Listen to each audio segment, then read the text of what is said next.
Hola, hola. Vamos a esperar un ratito para que se conecten más personas y vamos a empezar con el tema de hoy día. Hablar del cuco. Yo me río en verdad porque eh, al cuco uno le tiene miedo hasta que sabe que no existe. ¿Ah?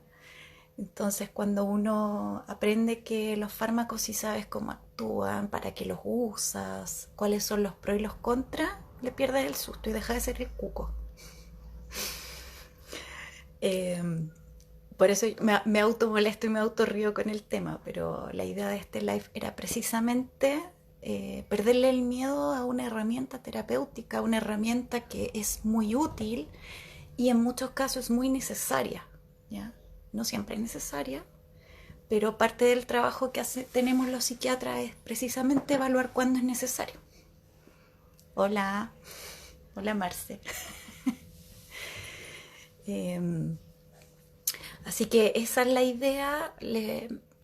Voy a hablar como cosas muy generales primero. Voy a resolver las dudas de la cajita de preguntas que puse, de dudas que tenían muchos. Y después de eso, eh, voy a leer los comentarios, las preguntas que tengan que me quieran hacer, ¿ya? Si hay de las preguntas que me quieran hacer cosas que son de manejo clínico, casos específicos, les voy a decir, porque hay cosas que me pueda corresponder responder y otras no. Así que les voy a decir, ¿ya? Ya. Vamos a empezar, ¿ya? Ya. A ver, chiquillos, primero, y chiquillas y chiquillas, yo creo que lo más importante que tienen que tener súper claro, y aquí voy a hablar desde mí, porque yo voy a hablar de lo que yo hago y de lo que no hago, ¿ya? Que puede ser a lo mejor un criterio distinto para otros psiquiatras, pero voy a hablar en lo personal. Tomar la decisión de usar un fármaco para un tratamiento para mí es la última decisión, ¿ya? Porque hay muchos cuadros, muchos síntomas, muchas como respuestas que pueden ser incluso normales, que a lo mejor no van a requerir un manejo de un fármaco y van a requerir psicoterapia o hacer una intervención con los papás o en el colegio, o resolver cosas ambientales. Ya parte del trabajo de los psiquiatras es precisamente determinar cuándo lo que estamos viendo es algo que requiera y necesite necesariamente usar un fármaco, ¿ya? Esa distinción es parte del trabajo que hacemos, ¿ya? Para que no crean que cuando van a un psiquiatra, y especialmente un psiquiatra infanto-juvenil, no es la única respuesta con la que van a salir la receta, ¿ya? Probablemente incluso salgan sin receta y salgan con un montón de tareas y de cosas que van a tener que hacer, ¿ya? Y es precisamente parte del trabajo que hacemos distinguir eso, ¿ya? Eh, a veces también pasa que nuestros compañeros o compañeras psicólogas nos mandan pacientes porque sienten que hay que evaluar si se necesita usar un fármaco o no. Incluso en esas situaciones puede ser incluso que no sea necesario usarlo, ¿ya? Así que yo creo que lo primero que tienen que tener claro es que ir al psiquiatra no significa salir con una receta o salir con un fármaco, ¿ya? Pueden salir con muchas cosas que van a tener que cambiar probablemente, ¿ya? Eh, También el tema de recetar fármaco, yo por lo menos soy súper cuidadosa, soy súper criteriosa, trato de usar lo mínimo posible, la mínima dosis efectiva, ¿ya? Eh, por lo menos esa es mi forma de verlo, que es una herramienta súper útil, pero también hay que ser súper responsable eh, de cómo uno la va a usar y tener súper claro para qué y qué es lo que yo espero de ello, ¿ya? Eh, Sobre todo yo creo en población infanto-juvenil, yo actuaría como si fuese mi hijo el paciente, O sea, yo hago lo que yo esperaría que hicieran por mí y por mi hijo, ¿ya? Para mí ese es mi estándar. Ahora bien, los fármacos que usamos los psiquiatras tienen una particularidad que es distinto de otros fármacos, es que son fármacos que la mayoría de las veces tienen su sitio de acción en el cerebro, ¿ya? Eso es como que a uno le da un poco de susto, porque uno, por alguna razón, no piensa tanto en lo que le pueda pasar a los órganos, excepto cuando es un cerebro. Es como el cerebro es más delicado, uno puede pensar, o que está implicado en tantas funciones que nos permiten pensar, que nos permiten actuar, uno tiende a ser más temeroso con los fármacos que tienen su sitio de acción en el cerebro, ¿ya? Eh, Eso es como un aspecto importante. Y cuando uno decide usar un fármaco, pueden haber muchas razones. No necesariamente que haya una enfermedad mental, ¿ya? Porque ese es como el prejuicio típico de que uno puede pensar: si me dejo un fármaco es porque estoy mala, tengo una enfermedad psiquiátrica. No. Uno también puede usar fármacos para tratar síntomas que no necesariamente están dentro de una enfermedad mental, ¿ya? Uno, además de puede tratar síntomas, puede tratar condiciones que no son enfermedades para atenuar síntomas, para que la calidad de vida de la persona sea mejor, ¿ya? Por ejemplo, pensando en pacientes que puedan ser del espectro autista o que tengan un déficit cognitivo y que, por ejemplo, sufran como de crisis de mucha agresividad, uno puede usar un fármaco para manejar eso, aparte del manejo ambiental, y no es porque haya una enfermedad psiquiátrica detrás, ¿ya? Sino que estás con el fármaco apoyando el manejo de un síntoma que a la persona le resta calidad de vida, ¿ya? Por lo tanto, también uno puede usar fármacos sin que haya una enfermedad psiquiátrica, ¿ya? Lo otro que creo que es importante aclarar es que los fármacos que usamos los psiquiatras no es que sirvan para una pura cosa, ¿ya? No es que los antidepresivos solo sirvan para tratar depresión, ¿ya? O los antipsicóticos sean solo para tratar esquizofrenia o cuando alguien está con una psicosis, ¿ya? Los fármacos que usamos en psiquiatría tienen múltiples usos para múltiples patologías, para múltiples síntomas, ¿ya? Por darles un ejemplo, los antidepresivos se pueden usar para depresión, pero también para el trastorno obsesivo compulsivo, trastornos de ansiedad, para manejar pacientes con bulimia. O sea, ese es un puro ejemplo del espectro que puede uno usar un fármaco, no necesariamente solo para lo que fue creado, quizás, ¿ya? Los antipsicóticos, por ejemplo, se usan para manejo de agresividad en algunos pacientes, también para control de impulsividad, ¿ya? No necesariamente para manejar una psicosis solamente, ¿ya?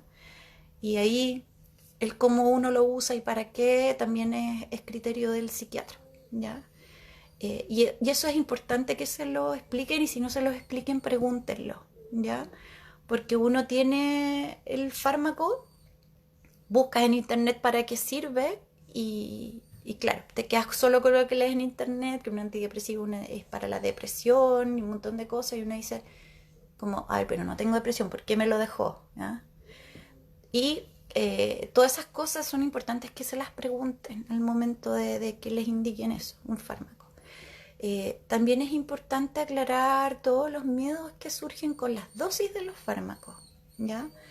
Yo creo, sobre todo pensando en la población infanto-juvenil que yo veo, tienen que saber que los niños y los adolescentes metabolizan los fármacos diferente a los adultos. ¿Qué significa metabolizar?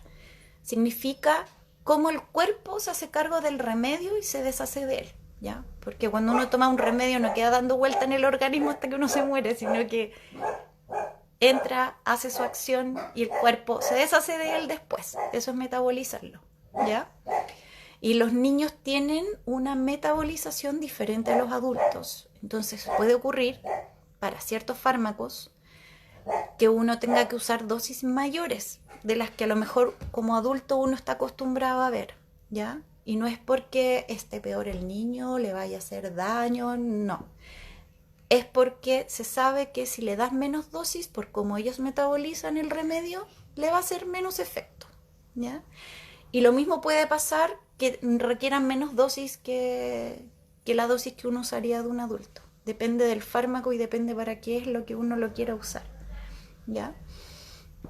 Eso así como de las generalidades. Si me acuerdo de algo más les cuento. Me pueden preguntar también de cosas generales. Sí,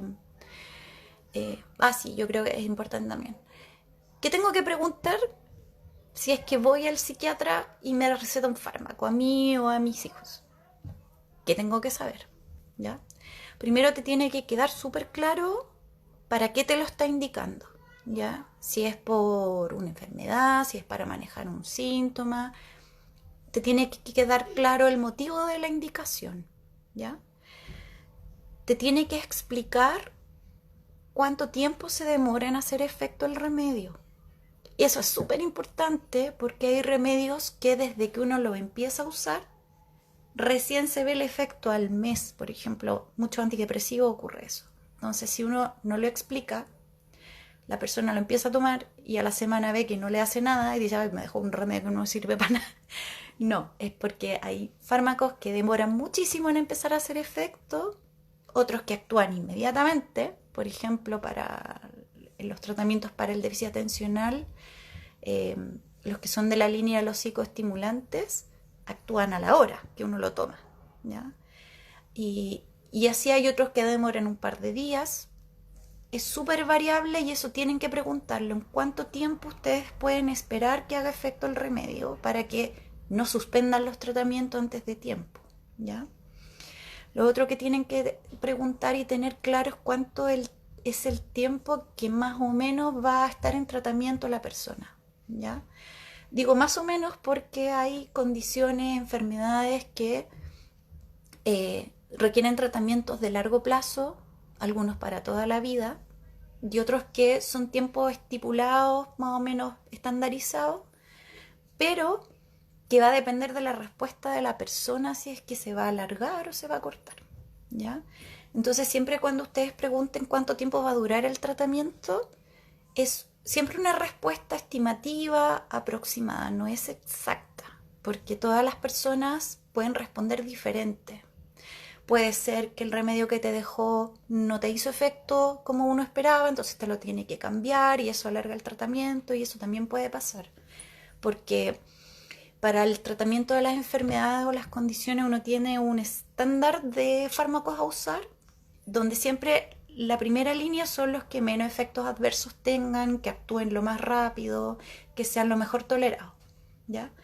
Y si no funciona ese, uno sabe que sigue con el siguiente hasta llegar a lo mejor los menos tolerados, los que tienen más efectos adversos. Entonces, ese es como el algoritmo, la línea por la cual uno va eligiendo ciertos fármacos y otros no. Porque me ha pasado con pacientes, por ejemplo, que no responden al tiro a un tratamiento y me dicen, y no sé cuál, el tercero, ya, van bien. Y me dice, ¿por qué no partió el tiro con el tercero? Y ahí yo les explico esto, ¿ya? Que es porque uno tiene que empezar con el que sabes que más efecto hace, que menos efectos adversos tiene, que le funciona a la mayoría y de ahí uno va viendo persona a persona cuál es el fármaco a usar, ¿ya? Lo otro que es importante que pregunten siempre cuando les indiquen un fármaco, cuáles son los efectos adversos, ¿ya? No es solamente porque sean fármacos de uso en psiquiatría, pasa con cualquier fármaco que usen, con el paracetamol, con antibióticos, con antiinflamatorios, con cualquier cosa que ustedes tomen, hay riesgos de efectos adversos. Hay fármacos que tienen efectos adversos muy esporádicos, que en general son bien tolerados, que no dan mucho problema, pero también los tienen, ¿ya? Y otros que tienen muchos efectos adversos. Todo eso ustedes tienen que tenerlo súper claro cuando les informen el tratamiento que van a usar, ¿ya? Hay efectos adversos también que son comunes y otros que son raros y otros ultra raros, ¿ya? Generalmente el médico o la médica te va a informar los más comunes, ¿ya? Porque si yo les mostrara mi libro de fármacos, a veces son 5 planas de efectos adversos de un puro fármaco, entonces uno tiende a informar los más comunes, ¿ya? Porque los más raros de los raros a veces puede ser un caso en 1.000.000. Pero es súper importante que si tú al tomar el remedio tienes cualquier molestia, cualquier cosa rara que sientas con él, pregunta al médico o la médica que te lo indicó si es por el fármaco, ¿ya? Porque a veces sí hay síntomas que son súper raros, pero uno puede buscar una base de datos. Por supuesto son tantos que uno no se va a aprender todos en el momento, uno maneja los más comunes, pero cuando ocurren cosas raras hay donde buscar información, ¿ya? Y a veces puede ser que lo que tú sientas no tenga que ver con el fármaco, pero es súper válido que lo preguntes, ¿ya?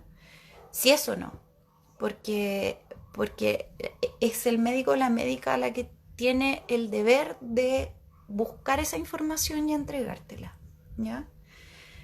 A veces me ha pasado, no sé, que coinciden síntomas de un resfrío, de una virosis, y piensan que es el fármaco, y la pega de uno es buscar si tiene relación o no, si está descrito o no, etcétera, ¿ya? Esto se los digo no para que tengan susto de usar fármacos, ¿ya? Porque cuando uno decide usarlo siempre pones en la balanza costo-beneficio. ¿Qué significa? Que el beneficio es mucho mayor que el riesgo de que me dé un efecto adverso, incluso uno raro, ¿sí o no? Si el beneficio es mayor, te van a decir sí, es importante usarlo, ¿ya? Si el beneficio no es tanto y el riesgo es mayor, es deber del médico o la médica informártelo, ¿ya? Cuando uno indica un tratamiento farmacológico no es una orden. Ustedes siempre son libres de decidir si van a tomar ese tratamiento o no. Pero si van a decidir tomarlo o no tomarlo, tiene que ser absolutamente informado.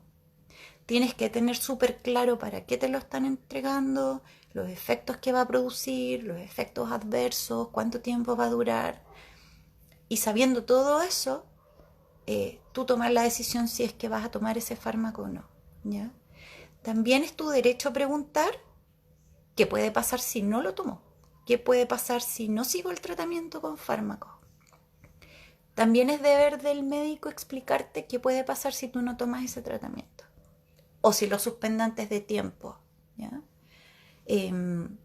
También tienen que explicártelo porque de esa manera es la única forma de que tú puedas tomar una decisión informada si es que lo vas a usar o no, ¿ya?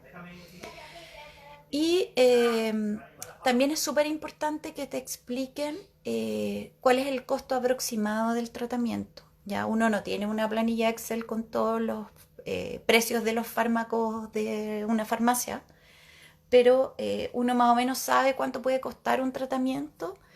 Y por ejemplo, en el caso de los psiquiatras nos manejamos mucho con los medicamentos de la Liga de la Epilepsia porque son más baratos, porque es fácil acceder a ellos.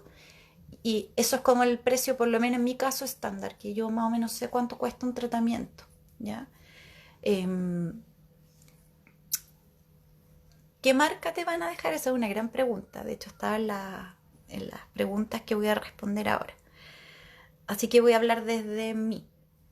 Yo indico el fármaco que yo veo que funciona. Ya a mí no me paga la farmacéutica, ni los visitadores médicos, ni nadie me chantajea para que yo indique un tratamiento y no otro. Yo indico el que veo que funciona en los pacientes, ¿ya? Cuando yo indico eso, también doy alternativas si es que funcionan. Yo ahí voy a explicar el tema de los fármacos bien, las bioequivalencias, porque me están preguntando si hay diferencia entre marcas. Y sí hay diferencia entre marcas. Y les voy a explicar por qué.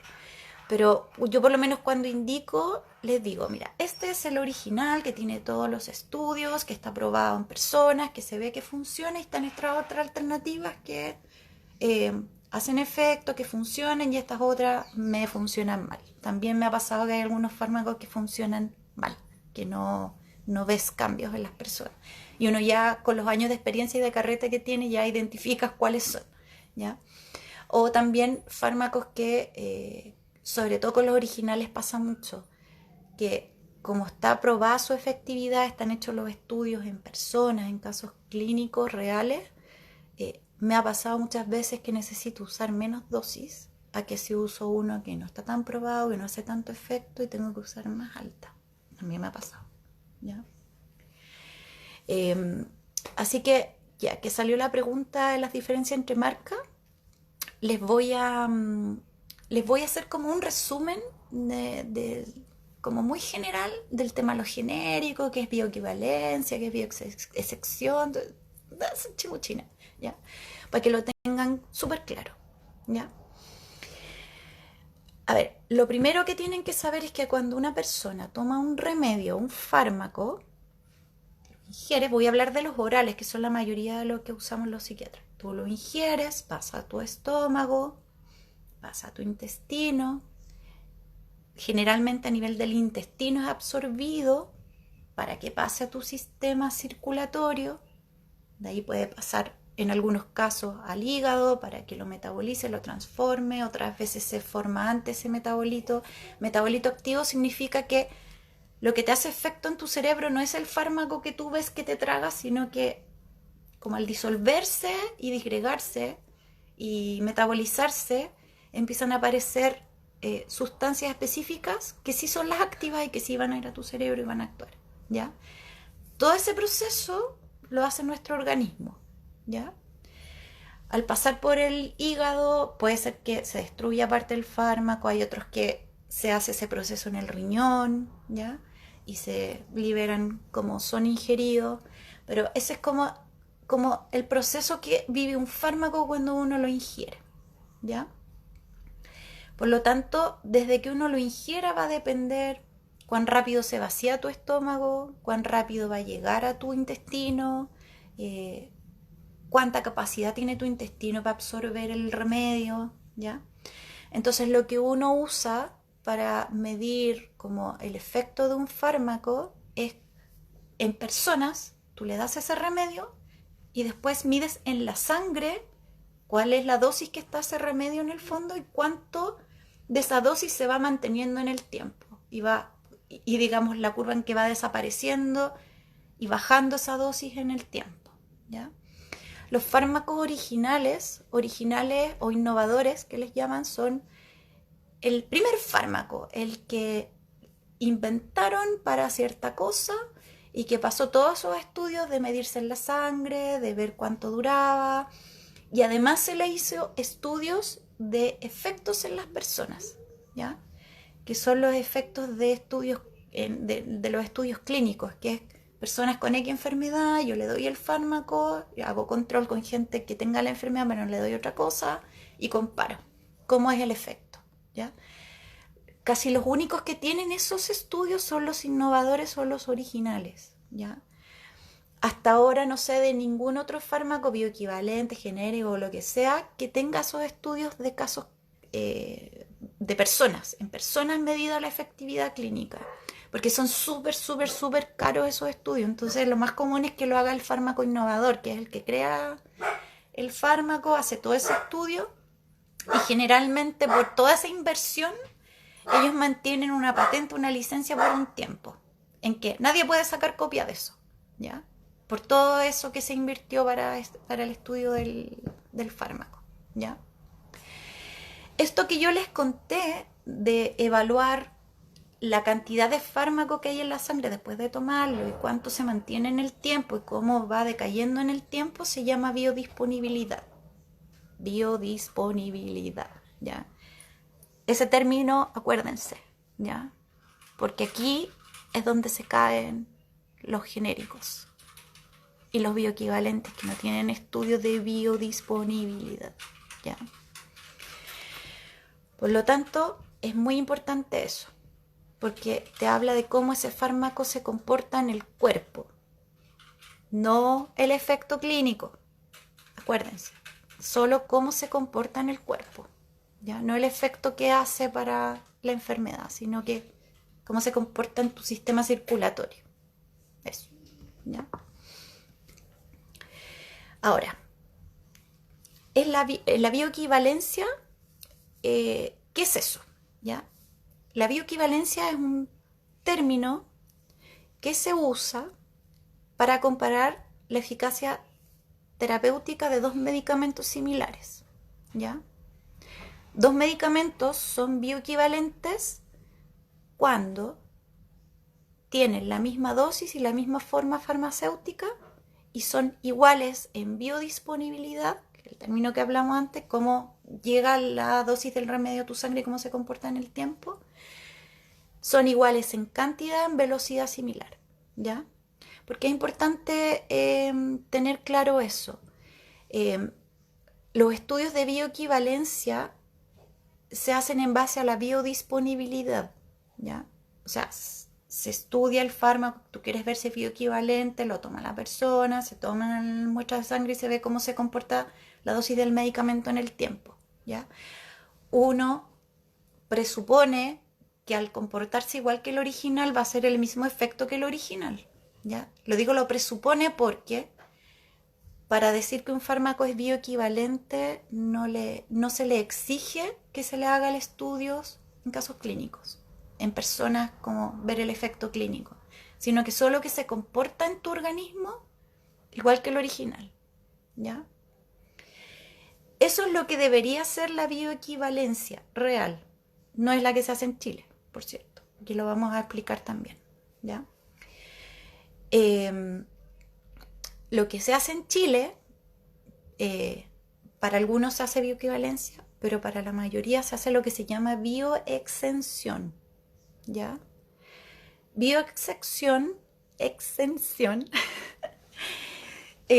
son medicamentos que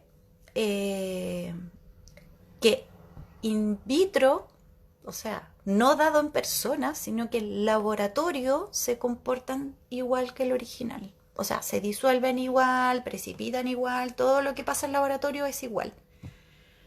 No en personas, ¿ya? Eso es bioexención, ¿ya? Ahora, los productos que uno puede encontrar en Chile son los innovadores o los originales, que es lo que yo les contaba, que tienen la patente de invención y que tienen todos los estudios en casos clínicos, en personas, medido el efecto para la enfermedad que lo están estudiando, ¿ya? Ese es el innovador. Y además están los genéricos, ¿ya? Los genéricos son los medicamentos que se pueden comercializar después de que se libera la patente del innovador, ¿ya? Ahora, no necesariamente un genérico es bioequivalente, ¿ya? Los genéricos, desgraciadamente en Chile, la ley de fármacos no los obliga a que sean bioequivalentes. Pueden ser genéricos, pero no tener estudios de bioequivalencia, ¿ya? ¿Y a qué llamamos bioequivalente? ¿Ya? Bioequivalente significa que el nivel en la sangre del fármaco versus el tiempo tiene un comportamiento similar al original, ¿ya? Esa es la definición de bioequivalencia, que es de la FDA y es la que usan en Europa, en Australia, ¿ya? ¿Y por qué lo recalco? Porque esa definición de bioequivalencia no es la que se usa en Chile, ¿ya? Aunque uno supondría que debería ser la que entiende todos los organismos más importantes que es, no es la que se usa en Chile, ¿ya? Y al tener el mismo comportamiento en la sangre, uno presupone que se va a comportar similar al fármaco innovador, ¿ya? Eso es bioequivalencia. Y eso es estudio de bioequivalencia según la FDA, según Europa, Australia, tiene que hacerse midiéndolo en la sangre de las personas que digamos que son las que son voluntarios para estudiar el fármaco, ¿ya? Mide nivel del fármaco, no el efecto clínico, ¿ya? Ahora, el problema de lo que ocurre en Chile, chiquillos, es que en la ley de fármaco se usa bioequivalencia como si fuera igual que bioexención. O sea, hay fármacos que van a tener el sticker amarillo que dice bioequivalente, pero tú no vas a saber si se ganó el sticker porque es bioequivalente de verdad como debería ser o se hizo un estudio de bioextensión. No se sabe, ¿ya? No está informado tampoco para nosotros como médicos qué fármaco tuvo la aprobación como bioequivalente con estudio de biosección o que tuvo el estudio que corresponde de bioequivalencia con personas, ¿ya? El problema es que, a ver, un fármaco para que tenga el estudio de bioextensión tiene que tener características como precisas, ¿ya? O sea, tiene que ser altamente soluble, que me voy a acordar de todos los parámetros. Tiene que ser, no pueden ser, por ejemplo, con los fármacos inyectables realizado el estudio, ¿ya? Tiene como un montón de requisitos que tienen que cumplir para que se pueda usar el estudio vía extensión y de ahí se deriva de que puede ser igualado como un bioequivalente, ¿ya? El problema es que para nosotros como médicos y ustedes como pacientes que no saben cuando dice bioequivalente cómo se hizo el estudio, ¿ya? Pasa con la bioextensión que no necesariamente te garantiza que va a ser igual que el fármaco innovador, ¿ya? La bioequivalencia se entiende de que sí es lo más aproximado a cómo uno puede entender que va a funcionar, igual que el innovador, ¿ya?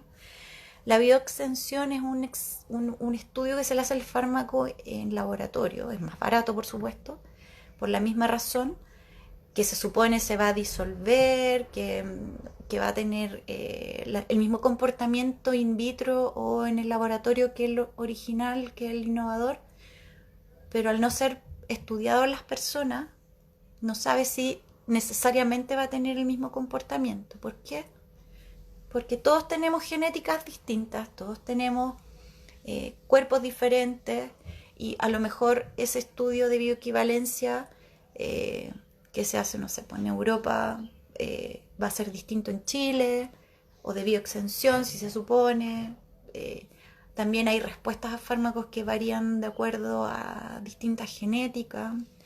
En eso estamos al debe, yo creo, por lo menos para la población latinoamericana, que casi todos los estudios de bioequivalencia o de fármacos se hacen en población europea o estadounidense, pero no tenemos cómo se comportan en la genética latinoamericana, ¿ya? Pero eso es como un problema en general de los fármacos y las farmacéuticas, ¿ya? Por lo tanto, chiquillos, ¿qué es importante? Cuando escuchen un medicamento que es genérico en Chile, no tiene necesariamente estudios de bioequivalencia. No lo sabemos, ¿ya? Un fármaco que diga bioequivalente en Chile puede ser que haya obtenido ese nombre solo por estudios de comportamiento en un laboratorio, por bioextensión, no porque lo hayan probado en persona, ¿ya? Por lo tanto, cuando yo aquí voy a hablar de mí, cuando yo les digo, chiquillos, el mejor es el innovador porque tiene los estudios clínicos, porque yo sé qué efecto hacen, es porque es así, es porque están los estudios que demuestran que funciona.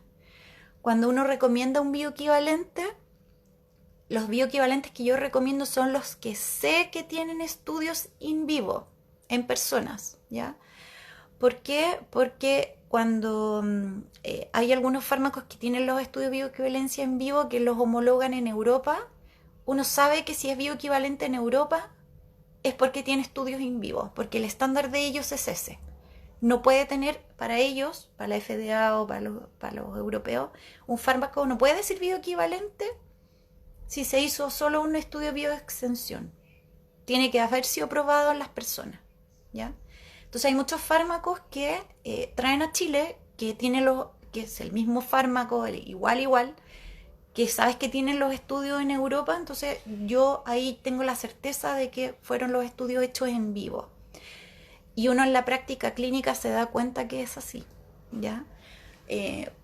Yo, como les digo, cuando receto un medicamento, receto el original, les doy los bioequivalentes que sé que tienen los estudios en vivo y les explico, porque desgraciadamente en Chile son carísimos los fármacos y uno es súper consciente de eso.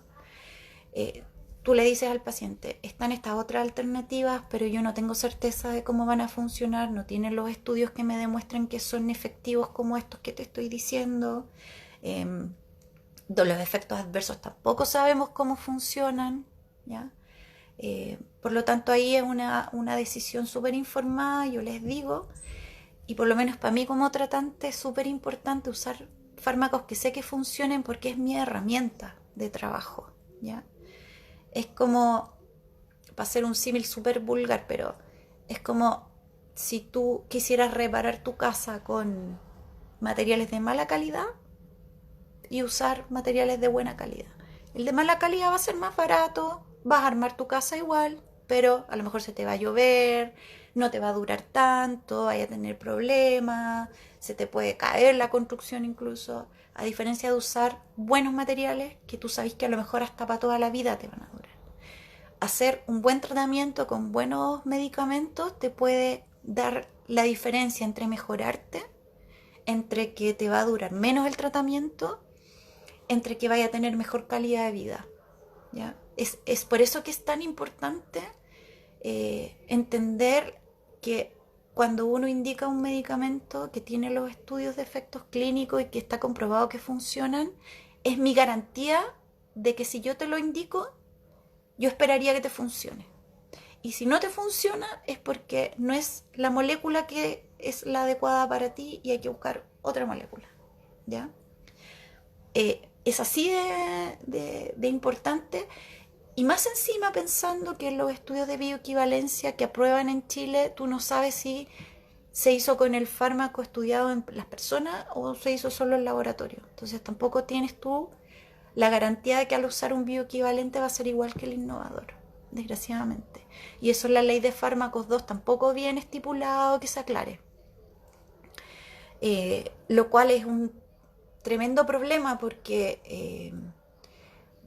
a uno le encantaría poder dejar los tratamientos más baratos posibles, pero yo no puedo ser irresponsable de indicarlos solo por las lucas, sino que también porque espero que le haga el mejor efecto a la persona, ¿ya? Y además, desgraciadamente, los fármacos en Chile son carísimos y todavía no he entendido por qué. ¿Ah? Porque muchas veces traen las mismas moléculas que venden en Europa a un tercio del precio y aquí les inflan los precios y al final los perjudicados son los pacientes. Y una, porque tiene que empezar a hacer malabares, hay que pensar que dejarle que pueda pagarlo pero que haga efecto. Es como, es tremendo, ¿ya? No digo que los genéricos no hagan nada de efecto, ni los que tengan estudios de bioexención nada de efecto, ya no hay que ser absolutista. Pero a mí me ha pasado en mi experiencia clínica que he usado genéricos y es como que no tomaran nada. Algunos genéricos, otros bioequivalentes igual. Me ha pasado. ¿Ya? Y uno ya como que identifica cuáles son los que no les indicarían ni amarrado porque no funcionan, y no te ha pasado con los pacientes nunca. Me ha pasado incluso que he indicado fármaco original, por ejemplo. Ya, el paciente anda bien, bien, bien, bien, y después empieza a empeorar. Y es como, uno empieza a preguntar, ¿te tomas el remedio? Sí, me lo tomo ya. ¿Te saltas algunos días? No, no me salto algunos días. Y ahí uno tiene que preguntar, ¿cambiaste de marca? Y la gran mayoría te dice que sí. Se mantiene en dosis, se mantiene el efecto, hasta que cambian la marca y empiezan a aparecer de nuevo síntomas, a la persona a deteriorarse. Eso lo he visto mucho, mucho, mucho. O que a veces en la farmacia no tienen claro a la gente que vende los medicamentos todo esto que yo les estoy diciendo. Y les dicen, pero si es igual, porque la doctora no le indicó esta que es igual, igual. Y no, pues a veces no son igual, igual. No, a veces ni siquiera son genéricos nomás, no tienen ni siquiera ni un estudio de bioequivalencia y les dicen que es igual. No, no es igual, chiquillos, no es igual. Lo único que a mí me garantiza que sea igual es que tenga bioequivalencia en vivo. Solo eso, ¿ya? Y me ha pasado también aquí tienen que tener mucho ojo cuando vayan a comprar medicamentos en la farmacia. Hay un tipo de medicamentos que se llaman de liberación prolongada. ¿Qué significa eso? Que tú lo tomas y te dura el efecto varias horas, depende del fármaco, que es distinto al de liberación inmediata, que puede ser la misma molécula, el mismo nombre, pero que se libera al tiro y dura cierta cantidad de horas y no se mantiene en el tiempo como el de liberación prolongada. Me ha pasado en las farmacias que les han cambiado por cuenta de ellos medicamentos a los pacientes, se los cambian de liberación prolongada a la inmediata, porque claro, los de inmediata son más baratos, pero no hacen el mismo efecto. Y me ha pasado que se los han cambiado y también se han deteriorado o han empeorado y uno tiene que averiguar ahí, tráeme la cajita de los remedios que estáis tomando y me encuentro con la sorpresa de que les cambian el tipo de liberación. Hola, Sauro. Saludos. También mucho cuidado con eso cuando les cambien los fármacos en la farmacia, chiquillos, que no les cambien de liberación prolongada e inmediata, porque se van a ir a la punta del cerro, créanme. Hay patologías que el cambio puede implicar una hospitalización incluso, ¿ya? Así de grave es, que alguien se pueda descompensar a ese nivel, ¿ya? Eso es como lo que les quería contar de los genéricos, de los bioequivalentes. Si tienen alguna duda, pregúntenme, aprovechen. Me habían preguntado también sobre la duración de los tratamientos. ¿Ya? Esa pregunta es muy buena, porque no hay una respuesta única. ¿Ya? No es que haya una duración estándar sí o sí. Va a depender de la edad del paciente. Acuérdense que yo veo infanto juvenil, así que es bastante distinto la duración de un tratamiento en un niño, en un adolescente o incluso en un adulto joven. Va a depender de la enfermedad de la que estemos hablando, ¿ya? Hay enfermedades que requieren tratamiento toda la vida. Por ejemplo, enfermedad bipolar, esquizofrenia, ¿ya? Condiciones que probablemente van a requerir un manejo en el tiempo mucho más prolongado. Por ejemplo, los niños o los adolescentes que sean del espectro autista y uno necesite manejar síntomas que son parte de su condición, pero que le impiden tener una buena calidad de vida, ahí el tratamiento va a durar lo que uno necesite manejar el síntoma, no es una duración estándar, ¿ya? Y hay otras condiciones o otras enfermedades que uno sabe que es más o menos estipulado el tiempo, por ejemplo, las depresiones, que el tratamiento hay que mantenerlo 6 meses desde que haya una estabilización del paciente, mantenerlo esté bien igual, porque es el tiempo que tú sabes que demora en recuperar el funcionamiento, las neuronas, todo lo que se desregula con una depresión. Déficit atencional, por ejemplo, que es una condición, no es una enfermedad. Cuando uno decide tratamiento es porque la desatención del niño o de la niña o su inquietud les impide aprender al ritmo que pueden aprender para su potencial, o les impiden tener una buena calidad de vida con sus amigos porque son muy impulsivos y se pasan peleando, ¿ya?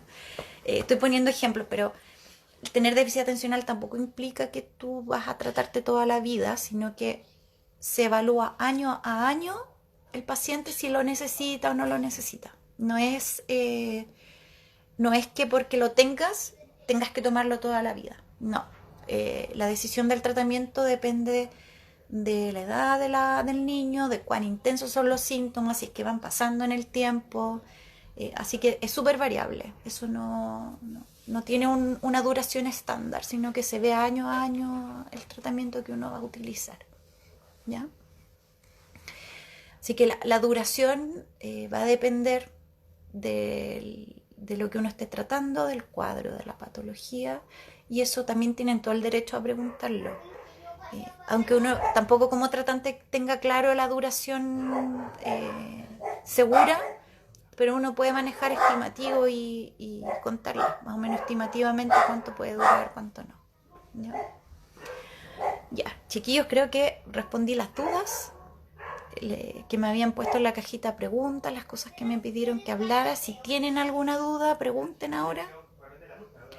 O preguntan después cuando suba el video al IGTV y me ponen las preguntas ahí, no tengo problema en responderle lo que ustedes quieran. Si tienen dudas, consultas, preguntas, reclamos, desahogos, las voy a leer para que queden acá. Ya. Ya, chiquillo. No me han llegado preguntas, así que o aclaré todo súper bien o no entendieron nada. Si llega a ser ese el caso, que no se entendió nada, me preguntan. Yo feliz hago un live de nuevo, puedo invitar hasta un químico farmacéutico para que nos aclare cuestiones. Yo soy súper humilde, chiquillo. Yo no me las sé todas, no soy sábelo todo. Lo que le transmito es lo que yo he aprendido, lo que sé. Me falta mucho por aprender todavía. Me falta mucho por averiguar en la vida todavía. Pero si es que hay algo que haya estado medio en compliqué, además trato de no hablar muy en técnico, pero estos términos técnicos tenía que explicárselos porque es lo que es el lenguaje que usan en las farmacias, el gobierno, para venderles algo que no está tan claro. ¿Ya? Entonces, manejando esos términos te van a poder aclarar su película. Decir, ya, este es genérico, ya no sé si tiene estudio equivalente. Este es bioequivalente, ya, pero si le hicieron los estudios en vivo o no. Si no le hicieron los estudios en vivo, no estoy tan seguro que es igual. Entonces, ahí van aclarando su cabeza y cuando les vayan a indicar un fármaco, de la especialidad que sea, esto que yo les expliqué es la ley de fármacos, así que es para cualquier fármaco. Tengan claro qué es lo que le están dando, ¿ya? Así que eso, les mando un beso, un saludo a Sauro, Val Herrera, Carlito Finterbuch, a la María José, que tiene unas lanas maravillosas, porque soy tejedora además, les cuento. Es mi suministradora de lanas preciosas que hacen explotar mi creatividad y hacen unos chalecos hermosos. Saludos a Marce, saludos a la Ceci, a todos los que se quedaron escuchándome. Así que les mando un tremendo beso. Si tienen ideas de live, de cosas que les gustaría que les explique, que lo hagan en simple, me avisan. Yo quiero que esta sea un espacio de difusión, de aprendizaje, de que la salud mental deje de ser una cuestión tan abstracta y que sea algo que incorporen a su vida, que sepan cómo cuidarse y que sepan cómo cuidar a otros. ¿Ya? Un beso. Los quiero. Chao.